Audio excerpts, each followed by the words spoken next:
Good morning, everyone. Welcome to another episode of Morning Rounds. I want to start off this episode by letting you guys know that this episode is going to be a little bit different than our previous Morning Round episodes.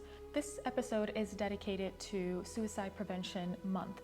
More specifically, this week is Suicide Prevention Week. This episode will contain stories that I've collected from people that I've personally known, people who are within my circle of people that I know, as well as people that I've heard numerous strangers tell them about their mental health issues and the feeling of helplessness that they feel and the lack of support system to protect their privacy. Most of these stories are going to be narrated by me.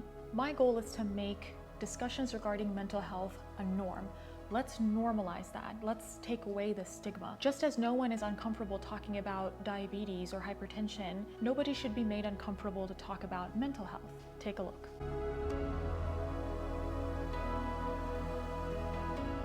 We get so busy with our daily lives that sometimes we ignore our own feelings.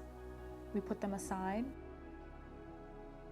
We tell ourselves, nope, we don't have time to deal with these things. We have more important things to do. It doesn't matter if I'm feeling stressed. It doesn't matter if I'm feeling down. It doesn't matter that I don't have energy. It doesn't matter that I feel worthless. I just have to push on because I have things to do. We also forget that these thoughts are not just our own. There could be thoughts of people all around us. Could be our friends, family, coworkers, people that we see on a daily basis and would never know are going through something.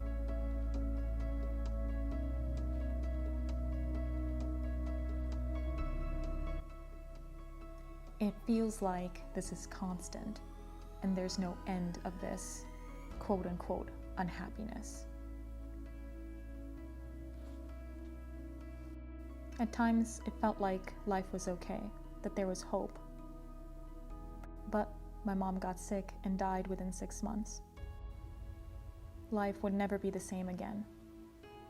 I didn't want to hurt myself, but when my life changed and my mom passed away and my father was making my life worse, I used to want to jump from my 11th floor apartment. I sat on the verge a few times. I talked to a psychotherapist a few times. She helped a lot. And then COVID happened and ruined everything. I am thankful that I have so many wholehearted people in my life that do care about me.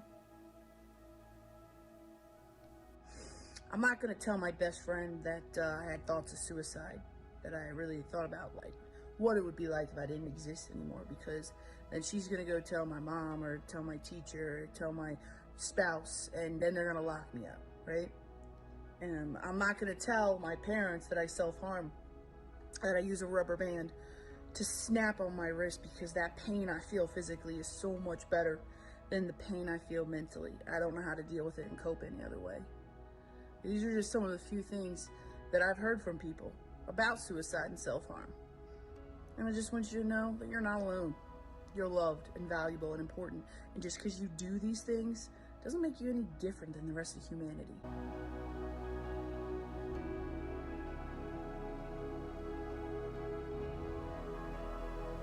My mental health challenges date back to junior high and high school, back in the late 70s and early 80s. I thought it was an embarrassment to go get help. There was no one to see. There was no one to go to, who I could talk to. I was severely teased in high school, and I did try to harm myself as a freshman. I took a shotgun to my head, and I did pull the trigger, but there were no bullets in it.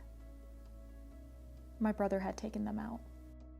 When that didn't work, I took a bunch of my mother's pills, but they didn't work either.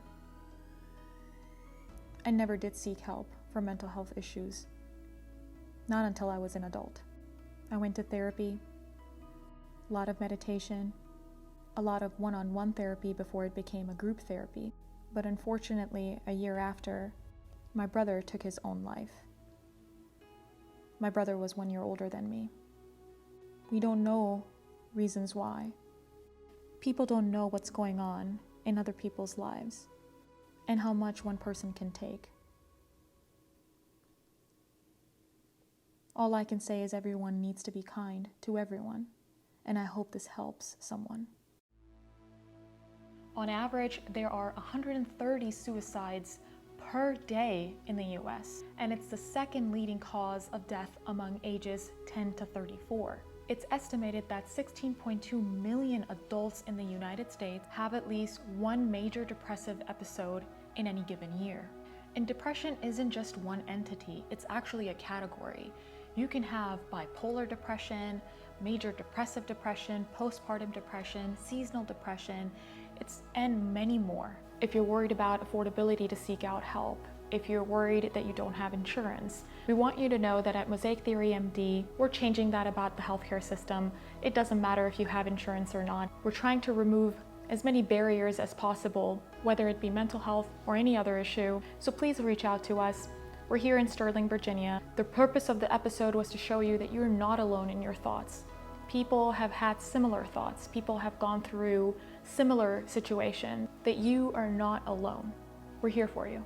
I want to take a moment to thank the individuals who allowed me to share their stories, as well as a big thank you to Colleen Shoemaker with Finding the Fantastic, who was gracious enough to share her point of view, shaped by so many people that come into interaction with her and so many people that she's helped. We all have thoughts and feelings and things that we're dealing with that we're not necessarily sharing. So I hope that you can share this video with whoever you know on the off chance that they needed this message to be able to seek out help. Thank you for watching this episode, and I sincerely hope that it helps you or someone you know. I hope to see you next time on Morning Rounds.